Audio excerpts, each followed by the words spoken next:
And to make this nice quick introduction, I'd now like to introduce the DVC of Education at Monash University. There's Professor Adam-shoemaker, and he'll give the official opening and welcome.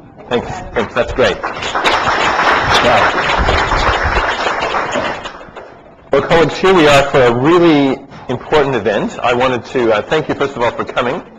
It is the case, as we know, that many very important things have been inaugurated and supported by the ALTC. We just wish that the ALTC was supported a bit more strongly by some in government, but that's another story. And we hope that in any case that the projects which are undertaken and have been so well pursued will be able to be pursued in other ways. We're here in the Caulfield campus of Monash, which, as you may know, perhaps you don't, is still the home of two brothers. There is a home right out here, which is the campus surrounds the entire home. And it sort of reminds us the fact that people live here around us and have lived here amongst us for many, many years. And of course, this very site, this square, was also a site of significance for the local indigenous people. And you may not know that there have been smoking ceremonies for literally thousands of years on that site. We sometimes actually reenact that to remember it. But it's one of the things that here at Monash we take really seriously. And so in inaugurating something of this sort, which is a national approach, an international approach to such issues as peer-assisted learning, I just wanted to remind you that I believe that the initial educators who really got this right were Indigenous Australians. They were very, very good at this very practice that we're going to talk about. And it's nice that we can actually remember that and respect it and honor it as we go forward today and think about their elders past, present, and future. So it's a really practical prospect as well. I want to also talk about, if I might, something specific in terms of Indigenous culture, which some of you may be aware of. There are World Heritage areas in Australia, and many that you might have visited, and there's an interesting and fascinating footprint site, which is about 150 kilometers from Mildura in the World Heritage area. Has anyone actually been to that World Heritage site? Some of you in the room have been?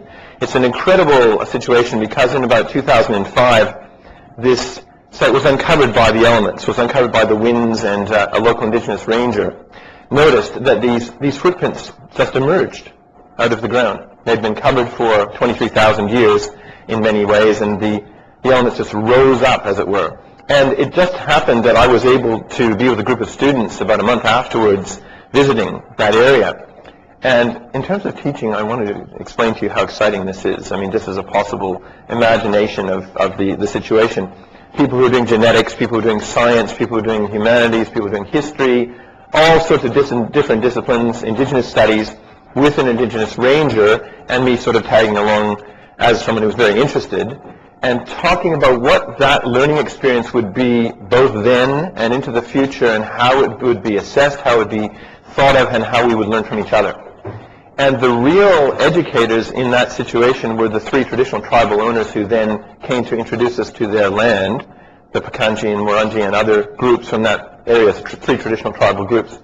And they simply said, what you're doing here is to walk more lightly than the footsteps you've seen. What we want you to do is just observe without destroying anything. And it was one of the most fascinating educational experiences I've ever had. Literally, this bowl emerged the following day, and there were sites of significance around this country. This is one where literally you could see footprints of parents and children, different sizes. You could see where 5 people had run towards, it looked like they were hunting. You know, it was crossing but larger footprints, almost running in a certain direction.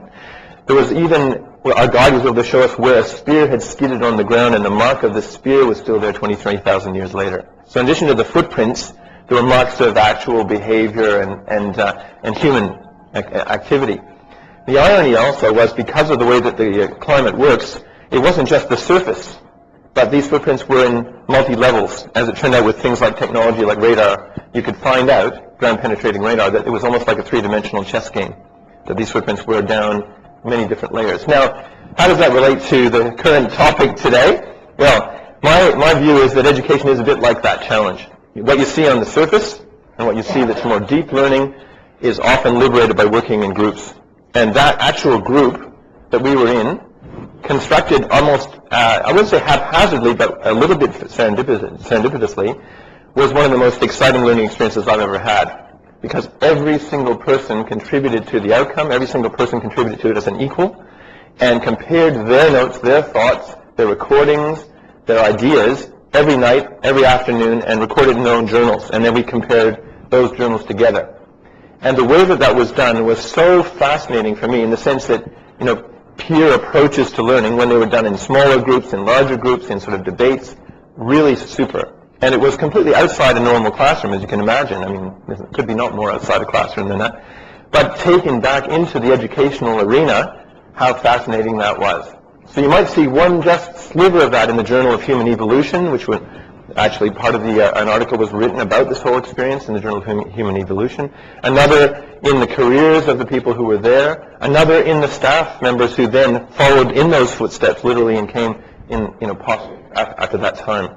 So to me, university education is, while structured in our many campuses and wherever we may be, often it's about thinking outside those campuses and the way that they work with what we do, that where really interesting breakthroughs are happening. So I'm really fascinated by this topic and this approach, because it seems to me that if you can learn from each other in the most collegial sense, we actually advocate collegiality as something which is one of our top drawer ethos points in universities. But if you can apply that collegiality in learning and teaching, it's even more powerful. And we often forget that it's in our hands to do that. I think that's what's so impressive about that approach. Now, I'm going to say something personal about Angela, because I was very moved by the fact not only has she won all these various awards from the ALTC and has the fellowship, and of course Sally is, as someone who's very eminent in the field too, we're really in the company of some great colleagues here today. But one of the greatest compliments I was paid at Monash was unbeknownst to her, because of Angela. She just said, "Oh, we don't call you DVC, we just call you Adam." And that was, to me, a really wonderful thing. I know she used the title today because, in this informal environment. We didn't plan this, but that's the attitude we'd like to have. And I think it's all too often forgotten and lost in Australian higher education, that kind of sense of us all being in the effort together, professional staff, academic staff, students, whatever level, whatever background, we have a very common aim, and that is to do something really transformative, educationally stimulating, rich, and futuristic as well, if I could put it that way, looking to the future in fascinating ways. So thanks for that. When you did say it, I remember the moment, and it was just an offhand comment. But can I say, too, that here in this session, what we're talking about is how we bring together your knowledge. I mean, it's not for me to say what will be the day. It's not for me to determine that. The topics you're going to be hearing about from Sally and other speakers, from yourselves, is what makes the day. And I'm so glad we're recording it for posterity. That's an interesting concept, isn't it? Posterity. We're in a digital world, where is posterity? Everywhere. It's sort of immediately posterity. And yet it's almost accessible, the next moment, or even as we speak, in fact. So that actual concept about technology is the thing I want to end with, because it seems to me marrying the ancient and modern that I've been talking about is really where we're going. That kind of knowledge, which is not new, of working together in certain ways, but also different techniques of employing communication, seem to be one of the most exciting prospects for us in the future. And we've had, just in the last week, fascinating discussions with Google and Pearson and other, initiators and innovators, but some of the most exciting innovations are happening right on campuses like this one, and I'm sure on yours as well, where people are finding ways to mediate that knowledge with each other more effectively, more directly, more collegially, and certainly in a way which is really peer-assisted. And that's what I think the message I would like to say today is, we're all doing it. So can I welcome you to Monash, as I have done, but seriously to say, I want to hear the keynote. I'm going to stay during the morning and hear some more. I'd like to participate, if you'll allow me, just as Adam, and that would be great. So welcome to the event. Congratulations to Marnie Hughes-Warrington and the whole center. It's been fantastic how this is operated. Sally, you're more than welcome. I look forward to hearing from you, and I'm sure you'll be introduced. And to each and every one of you, I hope I get to meet you while I'm here this morning.